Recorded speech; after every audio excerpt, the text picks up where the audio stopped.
All right, my friends.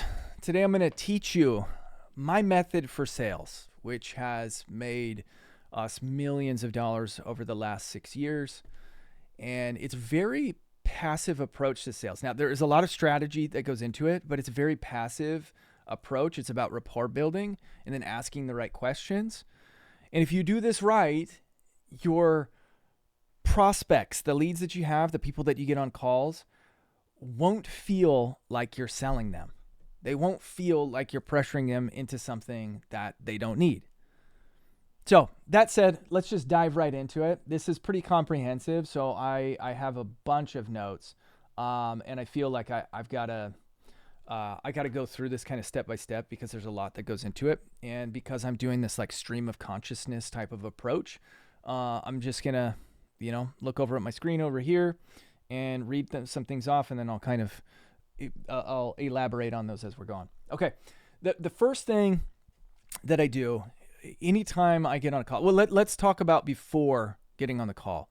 So one of the things that we haven't been very good at, but we've been much better at over the last couple of months is setting any leads that come in, setting the leads, clarifying what it is that they're looking for, trying to filter as much as possible so that way we can have an understanding of what they're looking for before they even come into the call. I also really love to have numbers so I can understand how much money they're spending on marketing, how much money they have in their business, how much money they're doing in revenue, what their margins are, things like that. As much information as we could possibly get ahead of time.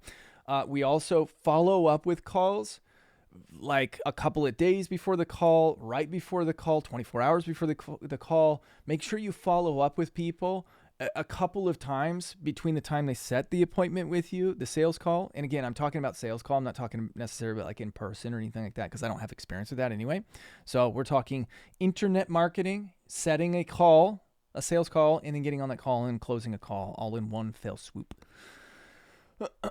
So make sure that you're confirming with them over and over and over that they are going to show up to that call, because one of the worst feelings in the world is scheduling an appointment and then having somebody not show up and then having them message you 10 minutes later apologizing and trying to reschedule and then doing that whole rigmarole. Wriggle. So assuming that all of that has been done, you've done the filtering, you've set the call, you have some information, you're going into the call. Here's my path. All right. The first thing that I do is I spend a couple of minutes, maybe 2 minutes max, building rapport. And I've gotten really good at this. Just, hey, where do you live? Where are you calling from? Oh, cool, Dallas. Awesome. I live in Dallas too. Or, oh, cool, Orlando. Sweet. You guys go to Disney while you live there? And I do it in a very passive way. So I try to lower their walls immediately, take the guard down. I was like, oh, sweet. So usually it'll be like, I'll start having the conversation. I'll be fiddling with something or I'll take a drink as I'm asking this question. I don't want it to feel like it's part of the sales process. I want it to feel like I'm genuinely interested, because I actually am. I'm genuinely interested. And usually if you ask the right questions, the where do you live question is pretty simple, because you will have some knowledge about most places, right? Unless you're terrible at geography. Like if they're from New York, oh, sweet. Are you close to Manhattan? Oh, awesome. Yeah, I was in Manhattan a couple of years ago, and craziest thing happened when I was there. Have you had any crazy experiences like that in Manhattan? Oh, yeah. And you start building rapport. If you see something in their window, right? You see a picture of a family. How many kids do you have? Right? If you see something that is familiar to you, touch on that, talk about that, because that helps them lower their guard. And that's what you're trying to establish in the first minute and a half, lowering their guard. Now, some people are going to be very chatty. They're going to be very excited to tell you their whole life story. And so you have to be prepared for that. You got to be able to reel that back in. And so if that happens, when there's a break, that's when I'll typically say something along the lines of, hey, so tell me what you have going on and how you think I might be able to help you. Right? That's how I transition. That's how I always transition. So sometimes if they're taking too long, then you got to kind of interrupt, or you got to wait for a little bit of a break and then jump in. Sometimes they will be kind of clammed up a little bit and maybe a little bit nervous, especially if they've seen your ads or if they've seen you online, if they've had you, if they've been watching your YouTube channel, and it'll go much faster, right? They'll give you a very short, curt answer, and you won't be able to like twist it anywhere else. And you just be like, okay, so tell me what we're on this call for. What can I help you with? What are you looking for? And that's how I transition. The biggest factor here, you guys, in the entire sales call is to listen. And I'm going to tell you why in just a minute, but you don't want to be doing a whole lot of talking. In fact, the more talking you do, the less likely is that you're going to be able to close. Because the last thing that anybody wants to do is feel trapped in a conversation with someone that they know is going to try to sell them something. And I remember, I have bought all sorts of stuff with salespeople. My worst fear when I talk to a salesperson is that I'm going to get stuck talking to them and listening to their entire life story. So don't do that. Don't be that guy. Don't be the person who's like, oh, did you hear about XYZ? And you just keep going and going and going and going, telling about everything you have going on. Knock it off, like from the beginning. And if you talk like that, you just get out of this industry. We don't want you. Go be a setter. My wife has texted me. I'm supposed to pick up dinner tonight. All right. So the transition. Tell me what you have going on and how you think I might be able to help. All right. Listen. Don't talk. Here's the thing. Your job is to find out what their pain is and why they are stuck. This is the most important outcome for you. Find out what their pain is and why they're stuck. If all you do is just understand all of their pain points, you're going to be in a very, very good position when you transition to talking about your offer, which I'm going to talk about how to do that here in just a second. Ask only clarifying questions. It's not a conversation. You want it to feel like a conversation. The way you make it feel like a conversation is to listen, because people love to talk and they feel very, very good about themselves when you allow them to speak and tell you everything. The more that you can dig into their pain and their problems, the easier it'll be to come up with, to be able to position your product in a way to help solve their problems. Be empathetic. Be empathetic when they're talking. Oh, yeah. I know what you feel. Oh, yeah, totally. Been through that. Yeah, brother. Yeah, sister. Oh, you tell me. You go, girl. No, don't do that. I'm just kidding. Nod your head, but listen. Listen. Here's some questions to ask. Some questions to ask. What's your big picture goal? This is what I almost always start with. Once I transition, tell me what's going on. How can I help? Okay, cool. That sounds awesome. Let me back up for just a second. What's the big picture goal with this? What do you hope to see from starting a YouTube channel? Like, fast forward 5 years from now. If everything looks the way you want it to look, what does that look like? Paint me a picture. They want to paint you a picture. And guess what? If you get them to paint you a picture, they're going to tell you exactly what their emotional triggers are. They're going to tell you exactly what their desired outcome is. And that is what you sell back to them when you start talking about your product or service. You sell them their own vision. This is sales 101. And some of you guys might feel like, that feels a little bit manipulative. Guess what, you guys? Sales and marketing is somewhat manipulative. But if you believe in your product or your service and you know that it can help them, then that's good. That's good. That's how you grow. That's capitalism. And we love capitalism.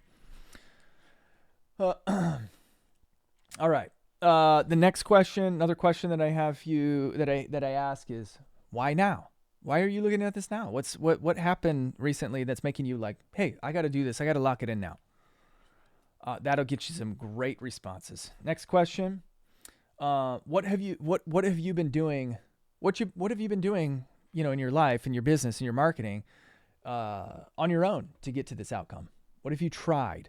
So what I'm trying to get to is like, what have you done already? What are the things that I can say, okay, cool. Yeah, we don't do that. Or if they say something that's related to your product, you'd be like, expand on that. Why do you think that didn't work? Which is the next question. Why do you think it hasn't worked? And then I try to always ask, have you ever invested in anything? Have you paid for a coach? Have you paid for a consultant? I want to know if they're the type of person who is likely to invest in themselves. They have the experience investing in themselves. All right. Take notes. This is really important. I've got this in bold with asterisks. Take notes. Write down their desires, their pain, their why, reasons it hasn't worked, and any of their objections. This is what you're trying to get out. Take notes. I have notes and notes, pages and pages and pages of notes from sales calls. I'm always writing things down because not only is it good to go back and reference later on, especially if they're like, if it doesn't close in one call, but you have another call, the higher the ticket, the more likely it's going to take multiple calls to close. But write it all down because if you write it down, it also commits it to your memory a little bit easier as well. At least it works for me. Okay, here's my transition. When I feel like I have all the pain points, desires, all of the above, here's what I'll typically say. Well, that's awesome. Thank you for sharing that. Would you mind if, no, that's not what I say. I don't say, would you mind? I say, well, let me tell you a little bit about what we do. I don't ask them. I just roll into it. Let me tell you a little bit about what we do and we can see if it's a good fit for you. Does that work for you? And then I ask a question after I give them the value of what's coming next because I want them to nod in an affirmative. If they nod in an affirmative, the more positive they are about it, the more affirmative they are about it, the easier it is to convert them into a sale. So you say, let me tell you a little bit about what we do and we can see if that's a good fit. Does that work for you? Yes, they nod in affirmation. Let's see here. It's important to ask them a question that gets you an affirmative response. It's a subconscious preparation. Yeah, I even took notes. I wrote it down. Now, this is where I talk about our offers, but as I'm positioning it, customizing it to their goals, pains, and problems, I'm taking my program and saying, hey, you gave me all this pain. Well, guess what? I'm going to just check these off one at a time. Oh yeah, you said this. Well, guess what? That's why we have this. Oh, and you said that this was a problem. Guess what? That's why you said this. And you said it hasn't worked with you because the guy was absent last time you tried to work with somebody. Well, guess what? I'm in there with you. I hold your hand all the way through. Our program is designed to hold your hand. And one by one, I go through my notes and I sell according to their needs. I sell according to the pain that they told me about, the solutions that they want. Let's see here. Then I go, oh yeah, okay. Yeah, so here's what you want to hear while you're doing this. You want to hear more words of affirmation. You want them to say, oh, perfect. That's what I need. Oh, I love that. Like you want to see them nodding. You want, again, and if you're talking too much and they're just looking glossy-eyed, you lost them and you're going to lose the deal. So you need to constantly be going back to them to kind of check in. Does that make sense? What do you think about that? That's what you're looking for, right? Oh yeah. Yeah, that's awesome. That's really cool.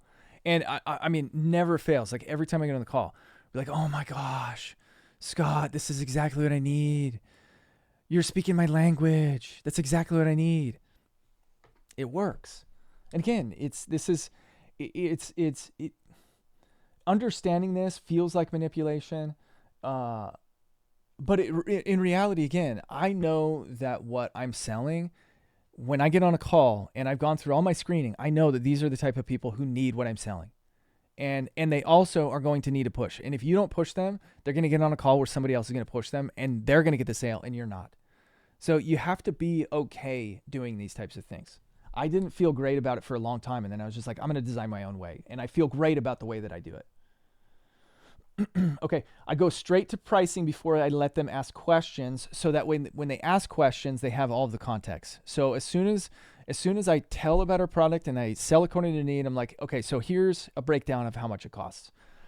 So when I go to prices, I price anchor in one of two directions based on what I feel like would be the best fit. It's also a psychological ascension tactic. Okay, so here's what I mean by that. Let me just give you an example. All right, so we have a $15,000 a month done for you program, but I don't think it's a great fit for you. Our consulting is $5,000 one-time payment. I think it'll get you where you need to go. And I think, sorry, I'm not saying this right because I'm like reading it and then I forget to stop at the quotes. Our consulting is a $5K one time. I think it's going to get you where you need to go. So this makes them feel like you're looking out for them, which if you're doing your job, you are, right? So you're not lying. Okay? No lying. Don't be deceptive. Use this for good. Use this for your own, for selling things that you know will be a good fit for them. So you price anchor with the high, $15,000 a month in our DF done for you program. They're immediately going to be like, holy crap, that's way too much. I don't have that budget. And then when you go to the consulting, you should know this by listening to them. You should know this. You should also know this by understanding ahead of time how much money they have to spend. So when you get to the price anchor, $15,000 a month, I don't have enough money for that. And then you say, well, our consulting is $5K and it's only a one-time payment. Now they're thinking, oh, okay, I was just like trying to figure out if there's any way I could ever afford the $15K. I definitely, that's not going to work. But $5K, doable, very doable. Even if their max limit is like $3,000, you drop $15K up front, they're going to try to stretch their brain, and then you come back to the $5K or $10K or whatever it is, and they're going to be more willing to push themselves into that higher ticket because it's not the $15K. Okay, I can afford the $5K. Okay, so here's the reversal. All right. So I said you can price anchor in two directions. So it works depending on who they are. So here's the other anchor. So we have a $5,000 consulting package. It's a one-time payment. We do XYZ in it. But I feel like what you're really needing is the full service done for you. It's $15,000 a month. But you literally don't have to worry about anything. We take care of everything for you. It's not for everyone, but I feel like you're actually a perfect fit with where you're at in revenue in your business. And that's an appeal to ego, right? That strokes their ego a little bit. That makes them feel good about themselves and where they're at in their business. So just keep that in mind as well. So you can price anchor both ways. You can price anchor high and go low, or you can price anchor low and then go high, right? If you price anchor low, a lot of the times people who are really wealthy are going to be like, they're going to be like, I don't want that. I want you to, I need somebody to be the person who does everything for me. I have the budget for it. I'm not going to fall in line with the 99% of the people. I want the 1% package that you only have 1, 2, 3, or 4 available spots of. All right. So if they're ready to buy, they're going to start asking questions. And see, here are some of the questions they ask. Okay, so if everything works out, when are you available to start? That's what they'll ask. When are you available to start? How quickly could we get going? Can I make payments? Now, can I make payments on this? You need to be prepared for that. Okay, so what are my time expectations? What do I need to put into it? What guarantees can you make? So what guarantee? Anytime somebody's like, hey, so what is my expected outcome if I do this for 6 months, say? And then I have a prepped response to that, just that I've said over and over and over again. Prep for these, never lie. Prep for these, never ever lie. Don't embellish. And if they're not ready, they're going to say something like this. Okay, can you send me a breakdown of this in writing? I need to run this past my partner. Great. We're looking to start in Q1 or Q2 or Q3, like 6 months further on down the road. So we're going to get back to you. We'll get back to you in a couple months. They don't. Screening before your calls are going to help eliminate some of these responses, and it'll really help you get to the people who are actually like ready to go. So screen. All right. From there, as soon as they are committed, as soon as they're ready to close, or as soon as I drop prices and they start asking questions, or even if they don't ask questions, I'll usually ask another question just to say, I'll say something like, so I've given you a couple of options. Which one do you think that you'd like more? Which one would you like to start with? Right. And that's a little bit more of a high pressure question. So it feels a little bit more uncomfortable, but it will also help you understand, yep, it'll help you close that gap. Yes, I'm ready to go. Or nope, I have a few more objections. And if they say no, go back into fact finding. Start asking them questions. Okay, so yeah, they're like, I just don't feel like it's like I'm ready. Well, you told me before that you've tried X, Y, and Z and nothing's working. And I actually just had a question. I just had one the other day that was, what was it? Oh my gosh, it was such a good objection, and I like handled it flawlessly. Shoot, I don't remember. But yeah, a lot of the times it's not. A lot of the times it's they need more convincing that what you're going to offer them is actually going to work for them. And so that's when I start bringing up like case studies. You know, you remind me of one of our clients, Quasi. Quasi, we started working with him. He was like 100,000 subscribers, and now he's at 850,000, and he's making like $2 million a year off of his business from his YouTube channel. He's absolutely crushing it. I feel like you have just as much potential as he does, right? They want to hear results. And so sometimes they'll be like, hey, can you send me some case studies? Well, hey, I actually have them pulled up right here. Let me just go through some of them with you, right? You don't want them to leave the call, because if they leave the call, the odds of them purchasing your product are going to drop significantly, like 95%. It's going to be very difficult to get them back on a call. Now, super high ticket, like I said, can last multiple calls. You can have multiple calls with them. And it could take, sometimes a couple months to close. One of our biggest accounts that we ever closed took us like 6 months to close, because they were doing their research. They kept coming back and asking questions. We had contracting back and forth. Like it gets wild when you have super high ticket accounts that you're working with. So keep that in mind. Now, if they say, yes, I'm ready to go, you need to be prepared for that outcome. You need to be prepared to take their credit card now. You need to be prepared to send them an agreement now. Generally, I'll take their credit card information and I'll process before I'll send them their agreement, because it's easy. You can refund money, but as soon as they press that payment, like it's locked in, and then you send them the agreement and they can peruse the agreement and make sure that it's all a good fit for them. But yes, you want to take payment, and you want to have an agreement ready to go before you even get on a call. Otherwise, again, you run the risk. If you're like, okay, I'm going to send you over an invoice and I'm going to send you an agreement as soon as we get off the call. Why would you ever do that? As soon as they do that, as soon as they get off the call, they're going to be thinking, did I actually make a good decision? And so you want to make sure that you commit them on the call. And then after the call, you want to make sure that you immediately send them onboarding and give them tasks and get them a win as fast as humanly possible. And even if a win is just signing the agreement or getting a whole bunch of material, right? Hey, so all of our clients, we put them through an onboarding process, but we're going to send you an email here in just a second. We've got like a whole bunch of resources that you can use to get started immediately. So that way you don't have to wait, a couple days in order for us to get the onboarding going, right? You give them a win. You give them something that reaffirms or that reconfirms to them that you are the person that they need.